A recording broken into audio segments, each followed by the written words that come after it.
2절입니다. 함께 읽겠습니다. 그러므로 피차 권면하고 서로 덕을 세우기를 너희가 하는 것 같이 하라. 형제들아, 우리가 너희에게 구하노니 너희 가운데서 수고하고 주 안에서 너희를 다스리며 권하는 자들을 너희가 알고. 아멘.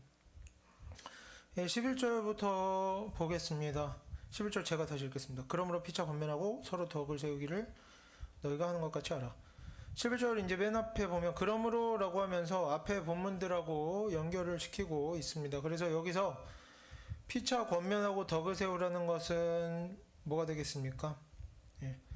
앞에서 얘기한 내용을 반복하는 거죠. 그런 것으로 앞에 말한 내용으로 권면하고 덕을 세우라는 겁니다. 어떤 내용들? 하나님의 말씀을 가르치는, 지식이 중요하다고 그랬죠. 하나님의 말씀을 가르치고 전하고 또 듣고 배우는 일을 해라. 그래서 덕을 세워라. 예. 덕을 세우라는 건 뭐였습니까? 구체적인 말과 행동에 변화가 있도록 해라. 성품의 변화됨이 있게 하라는 겁니다. 그런데 여기서 말하는 것은 이제 무작정 뭐든지 권면하고 덕을 세우라고 하는 것이 아니라 앞에 나왔던 내용에 대해서 권면하고 덕을 세우라는 것이죠. 왜냐하면 그것들이 데살로니가의 성도들에게 필요한 내용이었으니까 앞에서도 이야기하고 지금 또 반복해서 강조하는 겁니다. 앞에서 나왔던 내용들 조금 더 보면 믿음과 사랑에 더해서 올바른 소망을 가져야 한다고 했었죠. 올바른 소망은 어떻게 가지느냐? 하나님에 대한 지식과 정신을 차리는 태도를 통해서 올바른 소망을 가질 수 있다고 내용이 나왔었습니다. 길게 봤었고, 그래서 우리가 서로 간에도 어떻게 해야 된다? 하나님의 말씀에 대해서 더욱 서로 알아가도록 권면해야 하는 겁니다. 또 하나님의 말씀을 알기를 애쓰라고도 권면을 해야겠죠. 지식이 중요하다라고도 권면을 해야 되는 겁니다. 그리고 또 서로 정신을 차리도록 이렇게 판단력을 분별하는 능력을 잘 붙들고 신앙생활을 잘 하도록 무작정 믿고 무작정 따르고 이런 태도를 버리고, 그래서 이런 것들을 서로 권면하라는 거죠. 그래서 어떻게 해라? 서로 덕을 세우도록 해라. 말과 행동에 그 일상의 변화가 나타나도록 해라. 성품의 변화됨이 있도록, 열매가 있도록 해라라는 것입니다. 뭐 다 자세한 거는 앞에서 얘기했으니까요. 이 정도 하고 넘어가고. 그래서 11절 본문 마지막 부분을 이제 보면 너희가 하는 것 같이 하라, 이런 내용이 나옵니다. 데살로니가 전서 본문을 쭉 보면 사도 바울이 성도들을 칭찬합니다. 칭찬하면서 성도들이 이미 잘하고 있는 것들이 있다고 하는데 그러면서 또 부족함이 있다고 권면하는 내용이 반복이 되죠. 그래서 지금 본문도 이런 맥락에서 이해하면 좋겠습니다. 성도들이 지금까지 잘 해오고 있지만 잘 해오고 있으니까 뭐 충분하다, 됐다가 아니죠. 앞으로 더 잘하도록 해라 라는 내용으로 이해할 수가 있겠습니다. 이런 내용은 또 앞에서도 나왔었어요. 하던 대로 해라. 앞으로 계속 그렇게 해라. 그런 내용들이 나왔었습니다. 데살로니가의 성도들은 고난을 잘 견디고 있었고 하나님을 잘 믿었고 또 서로 잘 사랑하고 있었습니다. 그럼에도 부족한 것이 있었죠. 뭐가 부족했죠? 원수를 사랑하기를 더 애써야 했고, 올바른 지식을 갖춰야 했고, 정신을 차려서 올바로 분별하고 살펴보고 올바른 소망을 품고 성장해 나아가야 했습니다. 부족한 점도 분명히 있었어요. 우리가 사도 바울이 데살로니가의 성도들에게 바라는 이런 내용을 우리가 좀 기억하면서, 그래서 우리 스스로에게도 좀 적용할 수 있었으면 좋겠습니다. 우리가 이미 잘하는 것들이 있을 수 있다는 말입니다. 데살로니가의 성도들이 서로 그 믿음이 탁월했고 서로 사랑했듯이 우리도 잘하는 것이 있을 수 있습니다. 믿음과 사랑일 수도 있고 다른 것일 수도 있죠. 어떤 사람은 봉사를 잘하고, 어떤 사람은 좋은 말을 많이 하고, 어떤 사람은 지식이 많고, 어떤 사람은 친절하고, 어떤 사람들은 선물이나 다른 것으로 베풀기를 잘 하고 있을 수 있습니다. 하지만 중요한 것은 뭡니까? 데살로니 전서에서 계속 말하는 건 뭡니까? 완전한 사람은 없다는 거죠. 잘하고 있다, 잘하고 있는 것이 맞지만 잘하는 게 있는 만큼 또 찾아보면 분명히 각자 부족한 점도 있다라는 겁니다. 그 믿음과 사랑이 소문이 날 정도로, 모범이 될 정도로 탁월했던 데살로니가의 성도들에게도 부족한 점이 너무나 많았죠. 찾아보니까. 누구나 그럴 수 있다는 겁니다. 그리고 잘하는 게 있고 부족한 것이 있고 하는 건 이상한 상태는 아니죠. 뭐 하나 잘하면 다 잘하고 그런 게 아니죠. 그리고 사람에 따라서 잘하는 게 좀 더 많은 경우도 있습니다. 부족한 게 좀 더 많은 경우도 있을 수가 있겠죠. 뭐 객관적으로 누가 봐도 남보다 여러모로 나은 사람도 있을 수 있습니다. 뭐 스스로가 그렇게 생각할 수도 있죠. 나는 남들보다 나아. 뭐 이렇게 생각할 수도 있습니다. 그리고 그게 뭐 실제로 그럴 수도 있죠. 뭐 잘못 생각하고 있을 수도 있고. 하지만 우리가 이제 뭐 그런 것까지는 뭐 그럴 수 있다고 생각을 해도 우리가 스스로 내가 어떤 것들을 잘해서 내가 잘하는 것이 내 재주가 내 능력이 내 모든 것을 부족함을 커버하고도 남는다고 생각되기 시작하면 뭐 예를 들어 데살로니가의 성도들이 나는 믿음도 좋고 사람도 사랑해. 그러니까 이 정도면 됐어. 딴 거는 뭐 딴 거는 어찌 되든지 내가 이미 남들보다 낫다. 이렇게 생각되기 시작하면 내가 뭔가를 잘하니까 내가 이런 걸 잘했으니까 어떤 일을 결과물을 좋게 했으니까 나 이제 잘 살고 있어. 난 좋은 사람이야 이미. 이렇게 생각하기 시작하면 그래서 어떻게 하는 겁니까? 자신의 부족함을 돌아보지도 않고 부족함이 보여도 뭐 실수를 해도 잘못된 결과물들이 생겨도 이미 잘하는 게 많다. 나는 잘난 사람이고 좋은 사람이다. 이 정도는 괜찮다. 충분하다. 잘하고 있다. 뭐 부족한 게 있긴 하지만 이런 것까지 신경 쓸 필요는 없다. 뭐 이런 것까지 신경 쓰냐. 사람이다. 그렇지. 뭐 이 정도면 충분하다. 뭐 탁월하다. 남보다 낫다. 뭐 이런 생각을 우리가 자주 하기 시작한다. 뭐 이런 내 잘하는 것이 뭔가 내가 뭘 잘하나 내가 얼마나 탁월한가에 집중하는 상태가 되었다. 우리가 그래서 자신을 돌아보지 못하고 자신을 돌아보는 일에 관심을 갖지 않고 게을리한다면 이제 이런 경우는 신앙에 좀 문제가 생긴 것이라고 볼 수가 있는 것입니다. 잘하는 게 없기 때문에 돌아보는 게 아닙니다. 언제나 우리는 우리 자신을 돌아봐야 하는 겁니다. 사도 바울도 자신을 돌아보는 것이고 누구나 자신을 돌아보는 것이죠. 성경에서도 언제나 교만을 정죄합니다. 겸손해야 한다고 말합니다. 못난 사람만 겸손하냐? 잘난 사람이나 못난 사람이나 모든 것을 잘하는 사람이나 모든 것을 못하는 사람이나 교만은 죄악이고 겸손해야 한다는 것입니다. 그리고 결국에 이렇게 교만을 멀리하는 사람, 겸손한 사람. 그래서 어떤 사람, 교만한 사람은 어떤 사람입니까? 자신의 여러 가지 장단점이 있는데 자신의 장점들을 항상 꺼내놓는 겁니다. 주머니에서 다 꺼내가지고 선반 위에 올려놓고 매일 그것을 들여다보고 반짝반짝 닫고 다른 사람에게 보여주고 설명하고 자랑하는 것이죠. 난 이것을 이렇게 잘하고 이렇게 잘해서 이런 결과물을 만들어냈고 이런 사람이 아니라 어떤 사람을 하나님께서 기뻐하시는 겁니까? 100가지를 잘하고 있어도 계속해서 자신을 돌아보는 겁니다. 부족한 것을 찾아내고 그것을 고치려고 애쓰고 그 방법에 대해서 진지하게 고민하고 그렇게 용기 있게 솔직하게 자신의 단점을 마주하고 어떻게 고칠지 고민하고 정말 이런 일에 진심으로 애쓰는 사람 뭐 가식으로나 뭐 인사말로만 나 부족한 사람이에요 그러면서 돌아서면 내가 얼마나 잘났는지 생각하고 이러는 것이 아니라 진심으로 자신이 부족한 사람임을 마음 깊이 인정하는 사람, 자신을 부끄러워하는 사람, 자신이 드러나는 일에 거부감을 느끼는 그런 사람이 계속해서 그 성품이 변화되어지는 것이고 더 나아지는 것입니다. 그래서 이런 자신의 부족함을 돌아보는 사람만이 성경에서 말하는 열매가 있는 인생을 살게 되는 것이죠. 열매 뭡니까? 성품이 변화되는 것이 열매죠. 그래서 이러한 변화되는 사람, 겸손한 사람이 하나님께 인정받고 하나님과 동행하며 하나님의 일을 할 수 있게 되는 것입니다.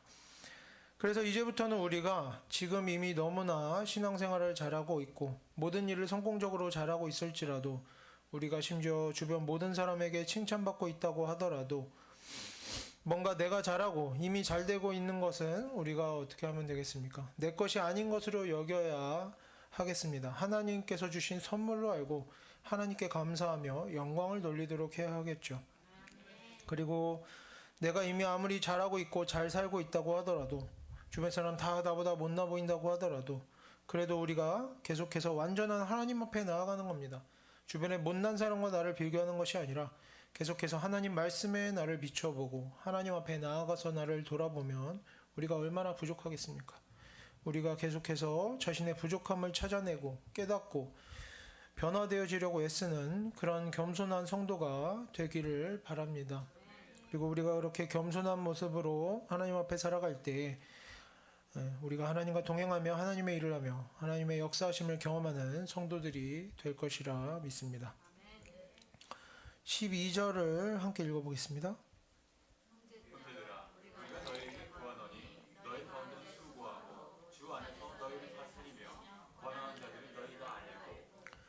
11절에서 서로 덕을 세우라는 말이 나왔었는데 이전에 데살로니가전서 본문을 보면서 이 덕을 세우는 것에 대해서 얘기했었죠. 그 내용이 어떻게 된다? 구체적이어야 된다. 설명을 했었습니다. 그래서 지금 11절과 12절 성경 본문에서도 뭐라고 합니까? 11절에 서로 덕을 세우라고 한 다음에 이 뒤에부터는 덕을 세우는 일의 구체적인 내용에 대해서 나오는 겁니다.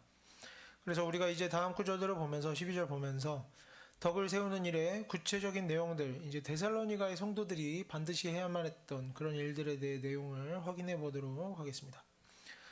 가장 먼저 지금 12절 보면 형제들아라는 말로 시작합니다.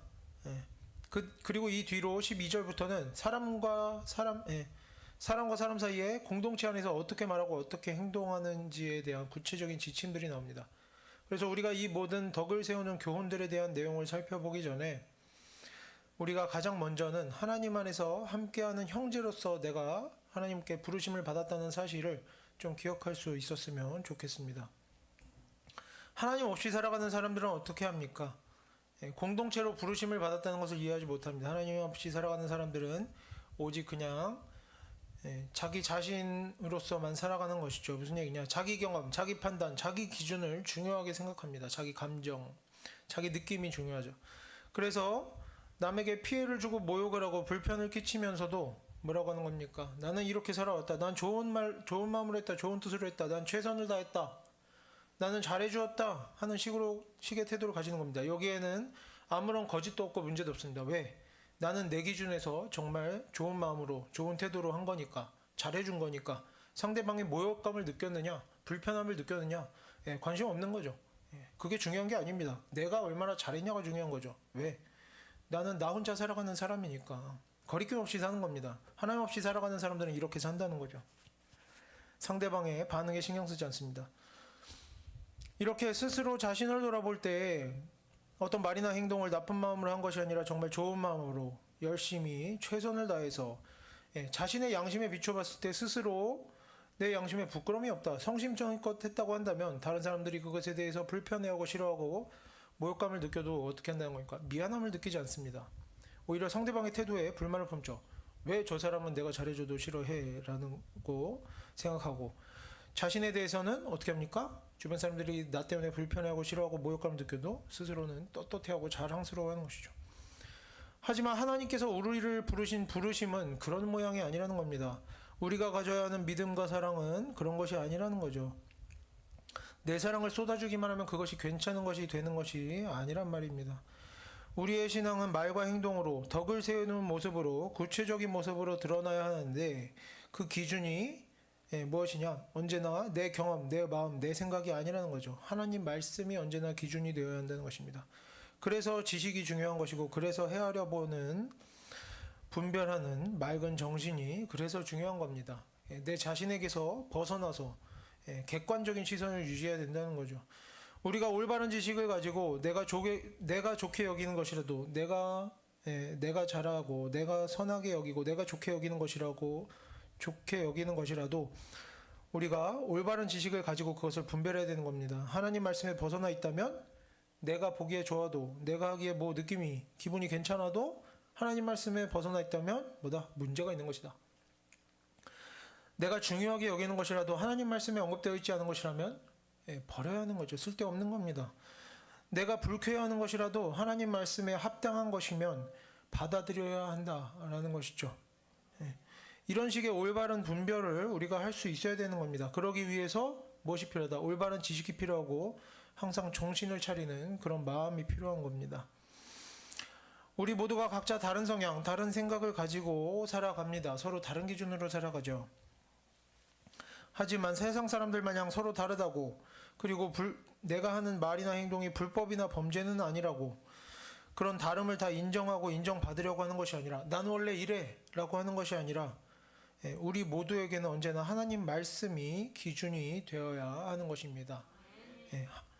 우리의 서로 다름은 언제나 인정받을 수 있지만 하나님 말씀과 다른 것은 인정받는 독특함이 아니죠. 다 범죄하는 일이 될 뿐입니다.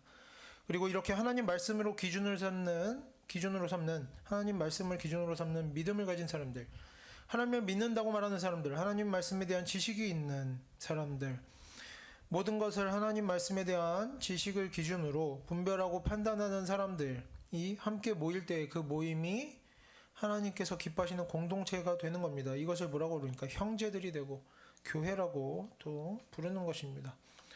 그래서 우리가 형제들로 부르심을 받았다는 것을 기억해야 하는 것입니다. 우리는 언제나 신앙생활은 내 나름대로 잘하면 되는 것이 아님을 기억해야 할 것입니다. 내가 열심히 했다, 내가 선한 일 했다, 내가 착한 일 했다, 내가 잘했다, 그런 것은 아무 쓸모가 없는 일임을 우리가 잘 기억해야 한다는 것입니다. 내 나름대로 잘하는 것은 아무 의미가 없습니다. 하나님 말씀이 기준이 되어야 하고 사람을 사랑하고 하나님을 기쁘시게 하는 공동체를 이루는 일이 언제나 하나님 말씀을 기준으로 이루어져야만 한다는 것을 기억하고 우리가 이제부터는 내 생각, 내 마음, 내 판단에 집중하는 태도에서 이제 벗어나게 되기를 바랍니다. 이제부터는 우리가 하나님의 말씀을 배우고 떠올리면서 하나님의 말씀에 대한 올바른 지식을 쌓아가면서 하나님의 마음과 하나님의 뜻을 생각하면서 또 다른 사람의 마음과 생각을 잘 살펴보면서 하나님 말씀 안에서 우리가 다른 사람들을 각 사람의 성향에 맞게, 기분에 맞게, 취향에 맞게, 상황에 맞게 다른 사람들을 배려하고 정말 그래서 우리가 제대로 하나님 말씀에 순종하면서 살아가게 되기를 바랍니다. 우리가 정말 제대로 사랑하면서 제대로 선한 일을 하면서 살아갈 때에 그런 우리가 하나님의 자녀들이라 하나님 안에서의 형제들이라고 부름받을 수 있을 것이라 믿습니다. 이제 넘어가서 계속해서 12절을 보면서 사도 바울이 성도들이 어떤 일을 하면서 덕을 세우기를 또 권면하는지 보겠습니다. 본문을 보면 이제 뭐라고 나옵니까? 너희에게 구하노니 라고 하면서 그 내용을 설명하고 있죠. 이제 본문을 헬라어로 보면 너희가 알고 하는 이 알다라는 단어가 제일 먼저 나옵니다. 문장에서. 그런데 이 알다라는 단어는 성경 본문에서 자주 나오는 단어인데 문맥에 따라서 각각 본문마다 조금씩 다른 의미를 가지고 있습니다. 그리고 오늘 본문 안에서 이 알다라는 것은 어떤 의미가 있냐면 어떤 사람의 가치를 알다. 그래서 어떻게 하는 겁니까? 알아주다라는 우리의 표현과 비슷한 거죠. 존경하다, 공경하다라는 태도를 가지고 태도를 의미합니다. 그래서 지금 12절에서 이 알다라는 단어는 13절에 나오는 귀히 여기다라는 표현하고 연결이 되는 거죠. 똑같은 의미입니다. 어쨌든 계속해서 12절을 보면 너희가 알아라, 뭘 알아, 누구를 알아라, 누구를 존경해라, 누구를 존중해라. 너희 가운데서 수고하고 주 안에서 너희를 다스리며 권하는 자들을 존중하라 라고 나오는 것입니다. 그래서 먼저 수고하다라는 단어를 보면 이 수고하다라는 것은 뭐 열심히 하다, 성실하게 하다라는 의미를 넘어서서 구체적으로 어떤 의미가 있냐면 피곤해질 정도로, 지칠 정도로 소모적으로 열심히 노동하는 것을 말합니다. 그런데 보면 일을 하기는 하는데 어떤 일을 어떻게 하는지 그 목적이나 과정이나 심지어 결과물에 대해서도 별로 그렇게 생각하지 않고 당장 주어진 일에 내가 열심히 했다, 내가 그래서 이걸 하느냐고 피곤한 상태가 되었다라는 것에 집중하면서 그냥 수고한 자신, 피로한 상태가 된 자신에 대해서 뿌듯해하고 뭔가 그것만으로도 선한 일을 한 것처럼 생각하는 경우들이 너무나 많이 있습니다. 사실 대부분의 경우에 이런 것들을 볼 수가 있죠. 너무나 자주 볼 수 있습니다. 어딜 가나 어떤 사람에게서는 볼 수가 있습니다. 하지만 오늘 본문에서 말하는 수고는 그런 것이 아닙니다. 무조건 내가 뭔가를 지칠 만큼 힘들게 소모되게 하면 수고했다고 하는 그런 의미가 아닙니다. 세상적으로는 이런 것들도 수고했다고 할 수가 있겠지만 오늘 본문에 하나님 성경에서 말하는 것은 뭡니까? 항상 하나님 말씀대로 사는 것이 의미가 있는 것이죠. 적당한 절제 없이 적당한 어떤 계획이나 목표 없이 적당한 지식이나 분별 없이 마구잡이로 소모적으로 체력과 시간과 자원을 쏟아 부어놓고 그래서 결국에 정말 중요한 일, 하나님의 일을 해야 될 때에 선한 일을 해야 될 때 내가 무언가 하나님의 일을, 하나님의 뜻을 이루어내기 위해서 정말 참고 견디고 억지로라도 뭔가를 해내야 될 때에 체력과 시간과 자원이 고갈되어서 아무렇게나 소모해버려서 결국에 하나님의 일을 제대로 감당하지도 못하고 제대로 된 결과물도 열매도 만들어내지 못하고 심지어 지나치게 소진되어서 다 이제 자신이 해야 할 일조차 감당하지 못하고 오히려 다른 사람들이 그 부족함을 채워줘야만 하게 만드는 안 했어도 되는 일을 하게 만들고 도와줘야 하게 만들고 시간을 쓰고 자원을 쓰고 신경 써야 되게 만들고 이렇게 수고는 하지만 몸이 필요하기까지 뭔가를 열심히는 하지만 다른 성도들에게 유익을 끼치는 열매가 전혀 없거나 아니면 오히려 다른 사람들을 고생시키게 만드는 주변에 피해까지 주는 이러한 무질서한 삶의 태도는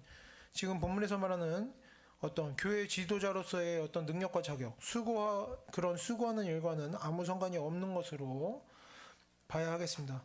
이런 무질서한 수고와 열심은 성경적으로도 가치가 없지만 세상적으로도 일반적으로도 무가치한 것이기 때문에 우리가 뭔가 수고하고 열심히 내기 전에 무엇이 중요합니까? 앞에서도 나왔었죠.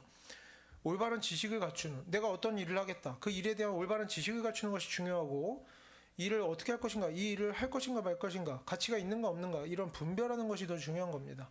그래서 뭔가 우리가 이렇게 수고하고 열심히 내기 전에는 언제나 이렇게 데살로니가 전서에서 반복해서 말했듯이 지식을 갖춰야 된다. 분별을 해야 된다. 이렇게 준비를 잘 하고 나서 우리가 일을 하도록 해야 하겠습니다.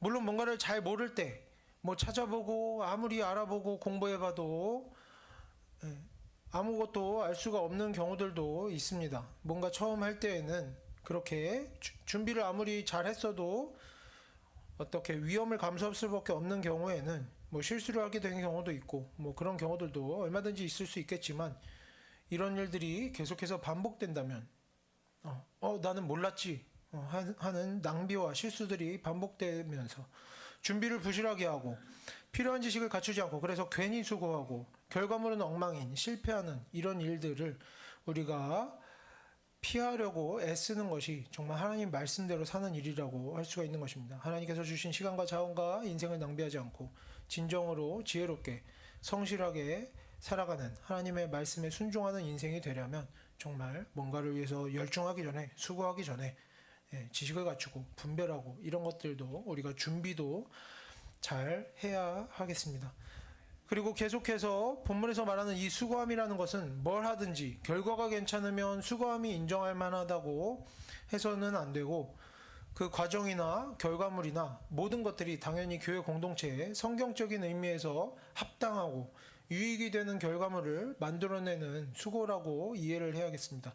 교회 지도자의 수고란 당연히 공동체에 유익을 끼쳐야겠죠. 교회 공동체, 신앙 공동체에 유익을 끼쳐야 된다는 겁니다. 본문의 수고는 뭔가를 더 재미있게 신나게 하기 위해서 뭐 예를 들자면 그런 겁니다.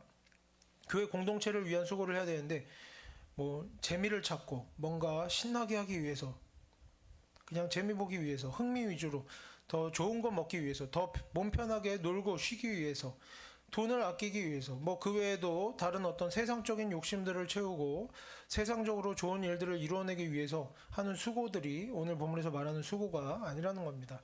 이것들은 지금 이제 뭐 교회 지도자에 관한 내용으로서 이야기하고 있지만 뭐 지도자만 신경 쓰면 되는 일이 아니죠. 모든 우리 성도들이 당연히 이런 것들을 관심을 가지고 적용을 하고 신경을 써야 되는 것입니다. 그래서 계속해서 보면 본문에서 말하는 수고 어떤 수고입니까? 무리해서 필요함이 있을 때까지 소모적으로 수고한다는 것은 어떤 수고냐?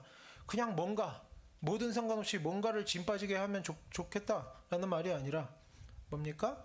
내가 싫어하는 것, 내가 힘들어하고 어려워하는 것, 내가 부끄러움 당하고 모욕당하는 일이라도 다른 사람을 위해서 하나님 말씀에 순종하기 위해서 신앙 공동체를 위해서 그런 것들을 잘 참고 감당해내는 것, 그런 것이 오늘 본문에서 말하는 수고라는 겁니다. 그리고 그렇게 내가 수고함으로 인해서 어떤 일이 일어나야 됩니까? 복음이 전해지고 내가 수고함으로 인해서 내 자신이나 다른 사람들이 하나님의 말씀에 대한 올바른 지식을 얻고 분별하게 되고 그 성품이 변화되어지는 이런 열매들이 나타나는 일, 이런 것을 위해 수고하는 그 수고를 지금 본문에서 말하고 있는 것입니다. 물론 꼭 성경적으로 가치 있는 일이 아닌 일반적인 일에 대한 수고도 우리가 많이 하죠. 먹고 사는 일 때문에 수고하는 것이 무가치하고 쓸모없다는 말은 아닙니다. 좋은 음식을 먹기 위해 아니면 그냥 새끼 잘 챙겨 먹기 위해 뭐 애쓰고 사는 것이 좋은 직장 위해 좋은 학교 위해서 학교 가기 위해서 좋은 직장 들어가기 위해서 애쓰고 수고하는 것이 아무 무가치하고 쓸모없다는 말은 아닙니다. 다만 지금 본문에서 말하는 일은 그런 수고가 아닌 겁니다. 그런 일반적인 일들을 성실하게 지혜롭게 잘 한다고 해서 그것만 보고 그런 사람이 교회 지도자로서 자격이 있다고 보기는 어려운 것이죠. 우리가 전에도 봤었죠. 디모데전후서 뭐 이런 데에서도 뭡니까? 세상적으로 막 일이 성공한 사람, 유명한 사람, 이런 사람들을 교회 지도자로 세우고 직분자로 세우는데 문제가 있다. 이런 얘기들을 했었죠. 똑같은 얘기입니다. 세상에서의 수고를 뭔가 교회 지도자로서의 자격이 있다고, 또 우리가 어떻게까지 생각해야 되겠습니까? 성도로서 잘 살고 있다고 그렇게 생각해서는 안 된다는 겁니다.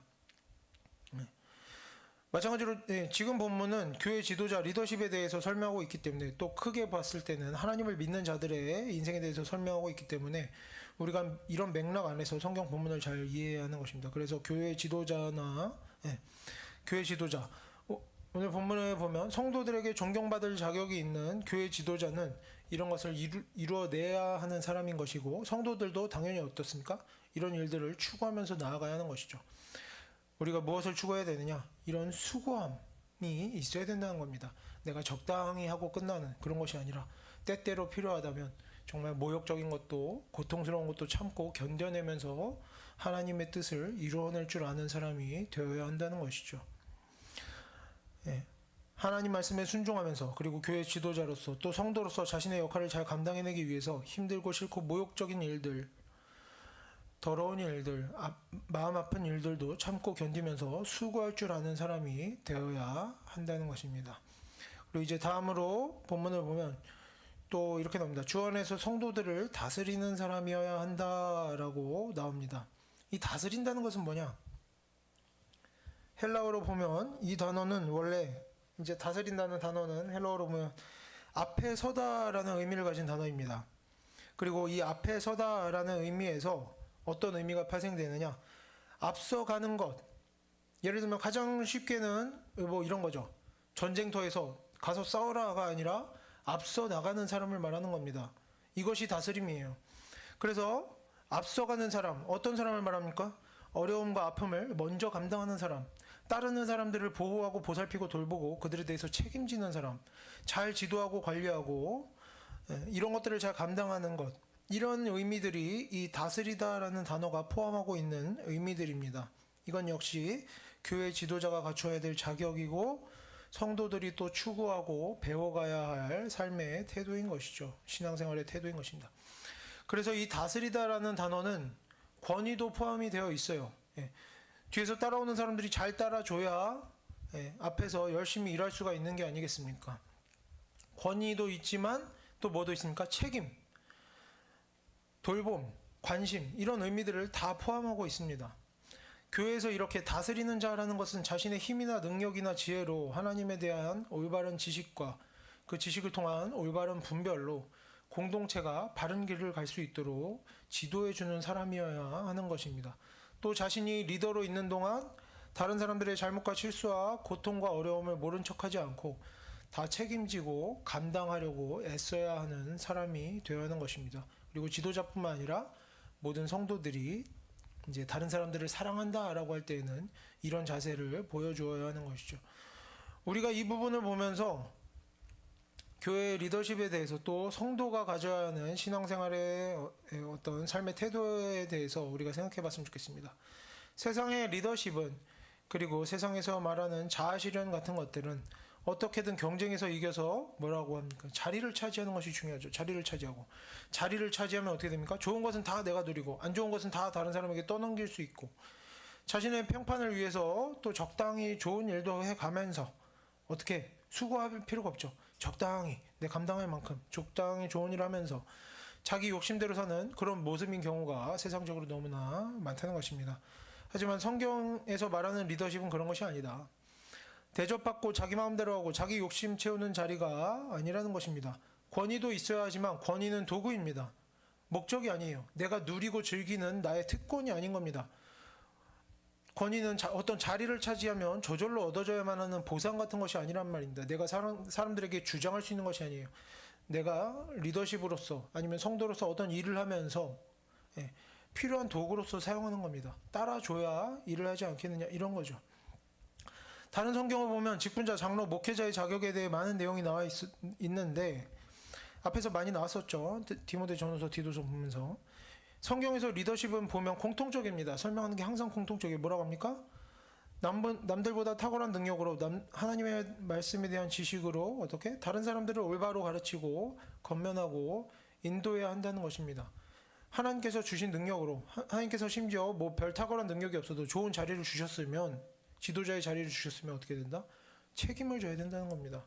항상 성경에서 항상 이것을 요구합니다. 그리고 선지자는 뭐라고 했습니까? 그 열매로 알리라. 열매로 알리라라고 했죠. 열매 뭡니까? 성품이 변화되어지는 거, 복음이 전해지는 거. 선지자는 그 성품을 보면 이 사람이 가짜인지 진짜인지 알 수가 있는 겁니다. 하나님께서 세우신 리더라면, 하나님께서 부르심을 받은 성도라면 어떻게? 계속해서 좋은 열매를 나타내 볼 수 있어야 되는 것이죠. 어떤 거? 어떤 열매? 좋은 성품을 드러내는 겁니다. 그리고 자신의 능력을 좋은 방식으로 사용할 수 있어야 되는 겁니다. 여러 면에서 모범을 보이고 자신의 어떤 하나님의 자녀됨을 계속해서 증명할 수 있어야 된다는 것이죠. 그게 성도로서의 부르심이고 리더십으로서의 부르심인 겁니다. 또 자기 자신만 잘하는 것이 아니라 나만 잘하면 돼, 나만 하나님 앞에서 이렇게 뭐 증명하면 돼, 나만 착하게 살면 돼가 아니라 하나님 말씀에 대한 올바른 지식으로 다른 사람들도 잘 가르치고 인도하면서 그들의 실수와 잘못과 부족함까지도 리더로서 책임지고 대가를 치를 줄 알고 내가 잘못한 게 아니다? 그런 말이 리더의 입에서 나와서는 안 되는 것이죠. 뭡니까? 다른 사람이 잘못해도 내가 책임지는 겁니다. 다른 사람이 실수했으니까 내가 부끄러움 당하고 모욕당하면 되는 겁니다. 그런 하나님의 말씀에 합당한 모습으로 살아가는 것이 올바른 리더십이고 또 성도들이 마땅히 추구해야 할 모습이라고 할 수가 있겠습니다. 그래서 우리가 어떤 자리에 있든지 뭐 리더십에 있든지 중간 자리에 있든지 뭐 제일 말단에 있든지 내가 이런 자리에 있으니까 얼마나 누릴 수 있는가, 얼마나 가질 수 있는가, 내가 얼마나 대접받을 수 있을까, 누가 나에게 인사를 하는가 안 하는가, 내가 누리는 것을 계속해서 우리가 고민하고 생각하고 이래서는 안 되겠습니다. 우리의 관심은 어디에 있어야 되겠습니까? 내가 무엇을 더 책임져야 할까? 내가 무엇을 더 할 수 있을까? 무엇을 해야만 하는가? 내가 어떤 결과물들을 만들어내야 하는가? 이것들에 대해서 생각하면서 우리가 언제 어디에 있든지 우리가 어떤 자리에 있든지 사람을 보고 지위와 자리를 생각하기보다는 우리가 언제나 하나님 앞에서 내가 무엇을 할까? 하나님 앞에서 내가 무엇을 더 할 수 있을까? 하나님께 무엇을 더 드릴 수 있을까를 우리가 고민하는 그런 성도들이 되기를 바랍니다. 그리고 진정으로 하나님을 믿는 성도라면 어떻습니까? 하나님께서 좋은 자리를 주셨을 때에도 이 자리를 주신 것도 하나님이심을 믿고 하나님께 감사하며 하나님의 인도하심을 믿고 하나님께 의지하면서 언제나 겸손한 마음으로 하나님 말씀대로 살기를 애써야만 할 것입니다. 다음으로 12절 본문은 교회 리더십에 대해서 마지막으로 뭐라고 나옵니까? 권하는 자다라고 설명하고 있습니다.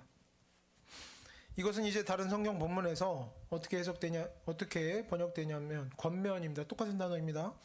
권면, 훈계, 권하다 이런 식으로 번역되는 단어인데 이 단어에 대해서 좀 더 살펴보면서 우리가 이 권하다라는 것에 대해서 좀 권면에 대해서 지금 많은 내용들을 덧붙여 왔죠. 오늘 또 새로운 내용을 좀 덧붙일 수 있었으면 좋겠습니다. 우리가 이전에 권면에 대해서 어떤 내용을 봤었습니까? 권면은 어떻게 된다? 온유함으로 해야 된다. 겸손함으로 해야 한다라고 했었고 또 뭐라고 했습니까? 덕이 되어야 한다. 그 내용이 구체적이어야 한다. 그리고 듣는 사람의 상황에 맞아야 한다라고 내용을 봤었습니다.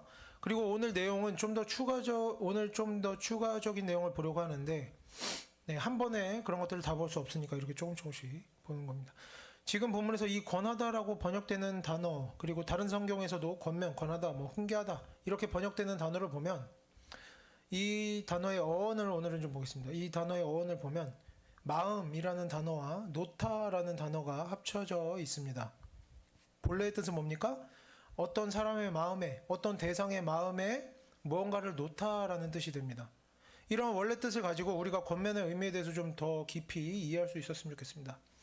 어떤 사람의 마음에 무언가를 놓는다라는 것은 내가 좋은 말을 하는 것과는 별개의 의미입니다. 내용이 좋건 안 좋건, 태도가 좋건 안 좋건, 내가 말하는 내용이 좋건 안 좋건, 내가 말할 때 그 태도가 좋건 안 좋건, 내가 판단하기에 말을 잘했든지 못했든지 결국에 듣는 사람의 마음에 가서 닿아야만이 제대로 된 권면이라는 것입니다.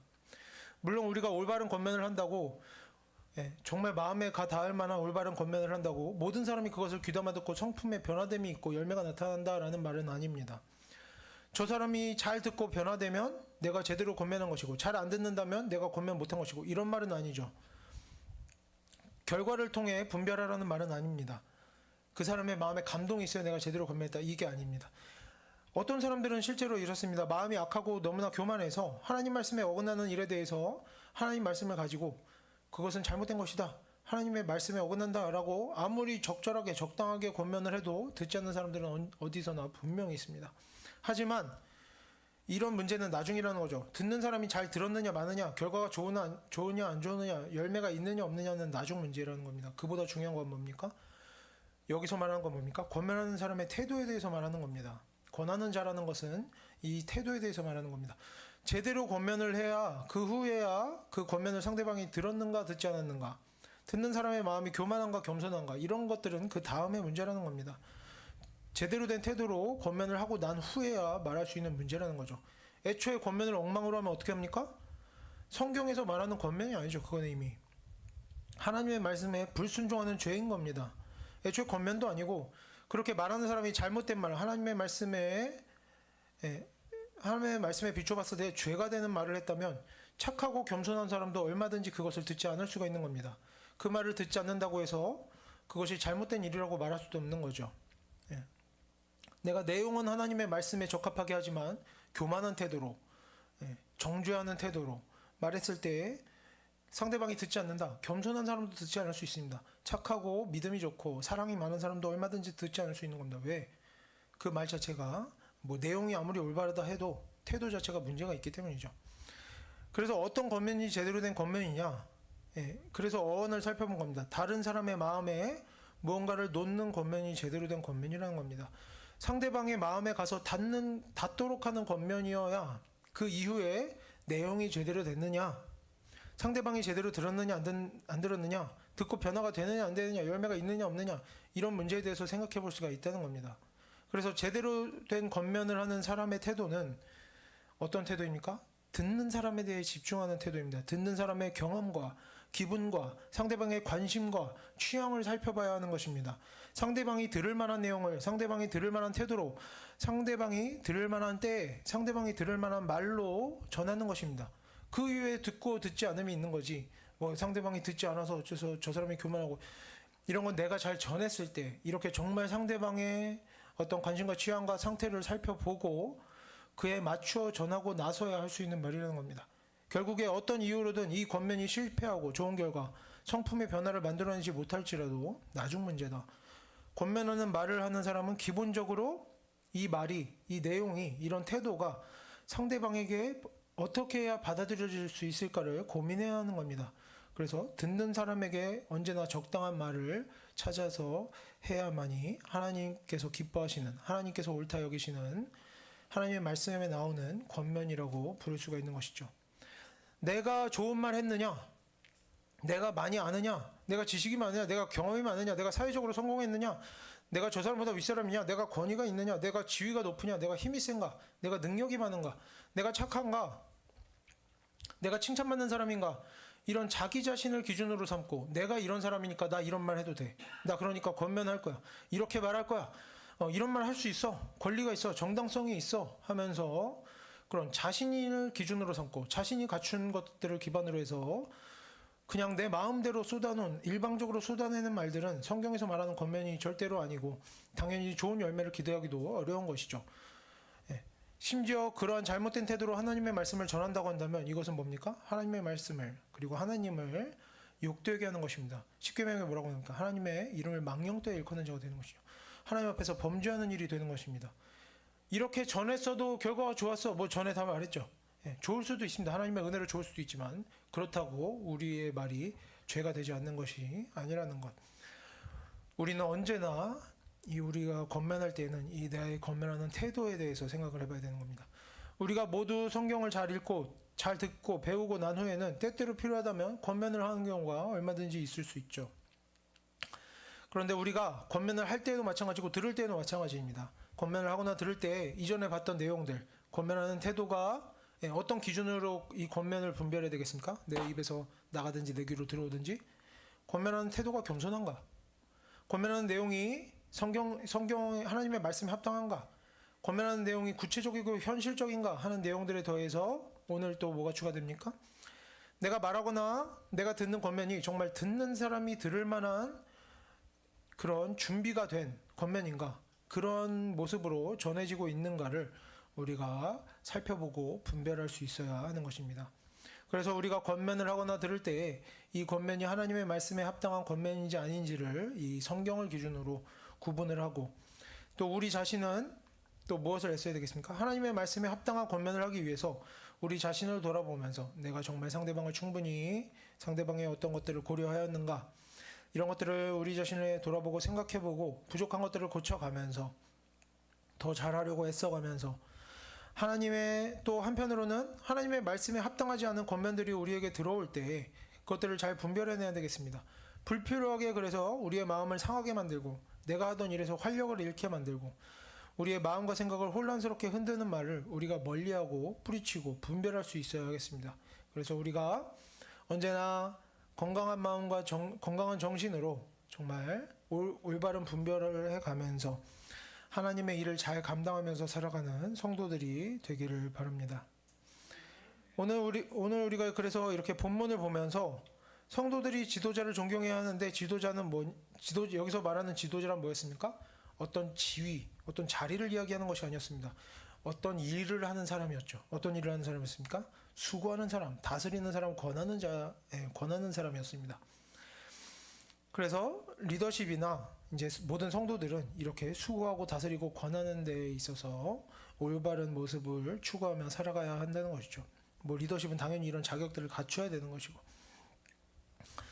그래서 다만 이런 올바른 수고, 모욕과 고통과 어려움, 힘든 일들을 참아가면서 하나님의 말씀대로 사는 것과 또 뭡니까? 다스리는 것, 다른 사람들에 대해서 정말 관심을 가지고 내 일이 아니어도 책임을 지고 고통을 감당하고 정말 어렵고 힘든 일들에 대해서 솔선수범하면서 앞서 나가는 것, 또 뭡니까? 권하는 것이었죠. 마지막으로 상대방의 마음에 가서 닿을 만한 태도로 상대방을 배려하며 말을 하고 권면을 하는 것은 교회 지도자만 갖추면 되는 덕목이 아니라 모든 성도들이 듣고 배우고 익혀가고 애써야 하는 일들인 것입니다.